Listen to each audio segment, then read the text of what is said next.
Assalamualaikum teman-teman, kali ini saya akan membahas materi sistem pertahanan tubuh dengan saya Rini Rahmita Aritonang, NPM 2201060007. Kalian tahu nggak kalau tubuh anak atau balita itu rentan terhadap bakteri dan penyakit?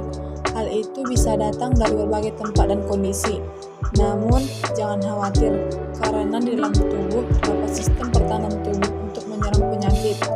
Supaya pertahanan tubuh bayi kuat, maka bayi sebaiknya diberikan imunisasi. Lalu, apakah yang dimaksud dengan sistem pertahanan tubuh?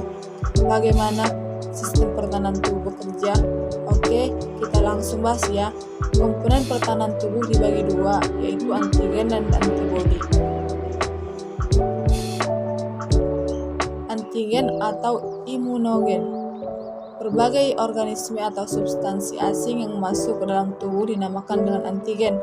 Antigen dapat berupa bakteri, virus, fungi, protozoa, protein, karbohidrat, sel-sel kanker, racun, dan lain-lain. Apabila antigen masuk ke dalam tubuh, secara otomatis tubuh meningkatkan sistem pertahanannya. Caranya dengan memproduksi suatu zat sejenis protein atau polisakarida yang dinamakan antibodi. Jenis antigen ada 3 macam, yaitu heteroantigen, merupakan antigen yang berasal dari spesies lain. Isoantigen merupakan antigen dari spesies sama. Yang kedua, antibodi atau imunoglobulin. Antibodi adalah protein larut yang dihasilkan oleh sistem imunitas sebagai respon terhadap keberadaan suatu antigen dan akan bereaksi dengan antigen tersebut. Jenis-jenis antibodi diantaranya IgG, IgA, IgM, IgD, dan IgE. Antibodi memiliki beberapa sifat sebagai berikut. Opsonin, antibodi yang bersifat merangsang serangan leukosit terhadap antigen atau kuman. Yang kedua, lisin, antibodi yang bersifat menghancurkan atau menguraikan antigen. Dan presifitin, antibodi yang bersifat pengendapan antigen. Antitoksin, antibodi yang dapat menawarkan racun. Dan agglutinin, antibodi yang bersifat pengumpalan antigen, agglutinogen, dan kuman.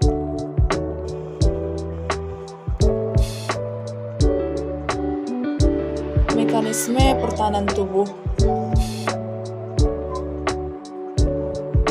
Mekanisme pertahanan tubuh termasuk ada yang memasukkan spesifik, yaitu yang pada bagian A, pertahanan yang terdapat di permukaan tubuh. Yang pertama, pertahanan fisik dilakukan oleh kulit dan membran mukosa. Yang kedua, pertahanan mekanis dilakukan oleh rambut hidung dan silia. 3, pertahanan kimiawi dilakukan oleh sekret yang dihasilkan kulit dan membran mukosa. Pertahanan biologis dilakukan oleh populasi bakteri tidak berbahaya yang hidup di kulit dan membran mukosa. Pada bagian B, respon peradangan atau inflamasi. Peradangan merupakan reaksi tubuh terhadap agen yang merugikan. Respon peradangan dapat dikenali dari rasa sakit kulit, lebam, dan demam. Tanda-tanda pokok yang menunjukkan terjadinya inflamasi yaitu kemerahan, panas, dan nyeri, dan pembengkakan. Pada bagian C, fagositosis merupakan suatu mekanisme pertahanan yang dilakukan oleh sel-sel fagosit dengan jalan mencerna atau memakan mikroorganisme atau partikel asing yang masuk ke dalam tubuh. Yang bagian D, protein antimikroba yang berfungsi melindungi tubuh melalui penyerangan mikroba langsung atau menghambat produksinya. Yang kedua, protein antimikroba terdapat di air mata, saliva, dan mukosa. Protein antimikroba lainnya yaitu interferon yang berfungsi sebagai sel sekitarnya dalam menghambat reproduksi virus.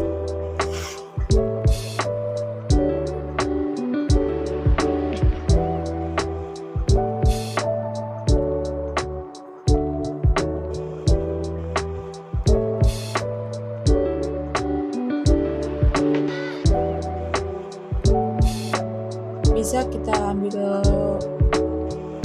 makna dari mekanisme pertahanan yang kedua, yaitu mekanisme pertahanan tubuh spesifik. Mekanisme pertahanan tubuh spesifik bekerja apabila patogen telah berhasil melewati sistem pertahanan tubuh non-spesifik yang 4 tadi. Sel limfosit yang berperan dalam pertahanan tubuh spesifik adalah sel limfosit B dan sel limfosit T. Yang pertama, limfosit B. Limfosit merupakan bagian dari sel darah putih atau leukosit. Limfosit B terbentuk dan dimatangkan di sumsum tulang belakang dan ketika sudah matang akan menyebar ke seluruh tubuh. Limfosit B memiliki reseptor yang bisa ditempeli antigen. Apabila ada antigen yang menempel di reseptor, hal tersebut akan merangsang limfosit B untuk berubah menjadi sel plasma. Sel plasma inilah yang menghasilkan antibodi. Satu jenis antibodi hanya bisa menyerang satu jenis antigen saja. Limfosit T dibentuk di sumsum tulang belakang, namun pematangannya terjadi di kelenjar timus. Kelenjar timus merupakan bagian dari sistem limfatik yang bertugas untuk memproduksi dan menyimpan sel-sel yang melindungi tubuh dari infeksi dan penyakit. Jenis-jenis limfosit T, sel T membunuh berfungsi penyerang patogen yang masuk ke dalam sel tubuh yang terinfeksi serta sel kanker secara langsung. Sel T membantu berfungsi menstimulasi pembentukan jenis sel T lainnya dan sel B plasma serta mengaktifkan makrofag. Respon kekebalan tubuh, kekebalan humoral dan kekebalan seluler. Kekebalan humoral melibatkan aktivitas sel B dan memproduksi antibodi yang beredar dalam plasma darah dan limfa. Antibodi yang beredar sebagai respon humoral bekerja melawan bakteri, virus, dan toksin yang ada dalam cairan tubuh. Sementara kekebalan seluler melibatkan sel-sel yang bereaksi langsung terhadap sel-sel asing atau jaringan yang terinfeksi. Kekebalan ini merupakan kekebalan yang ditunjang oleh sel T. Fungsi kekebalan humoral dan seluler secara umum yaitu pengenalan, reaksi, pembuangan. Pengenalan sistem kekebalan tubuh dapat mengenali benda asing atau antigen yang masuk ke dalam tubuh. Selain kelainan pada sistem imunitas ada 3 yaitu alergi, autoimunitas, dan AIDS.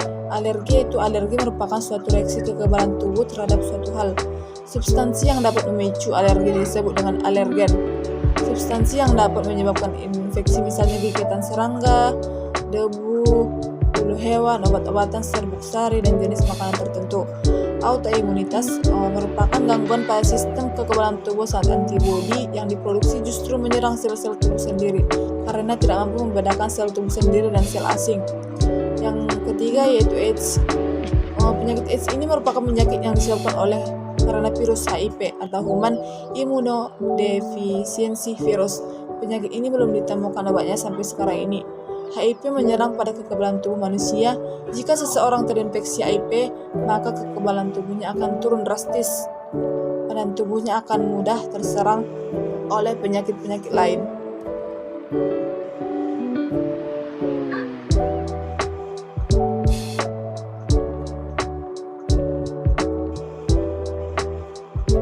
HIV ini biasanya terjadi karena kebebasan dalam bergaul.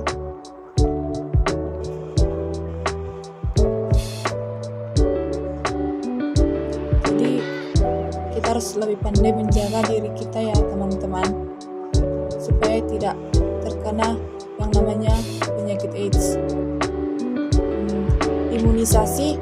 Imunisasi merupakan suatu usaha memberikan kekebalan pada tubuh bayi dan anak terhadap penyakit.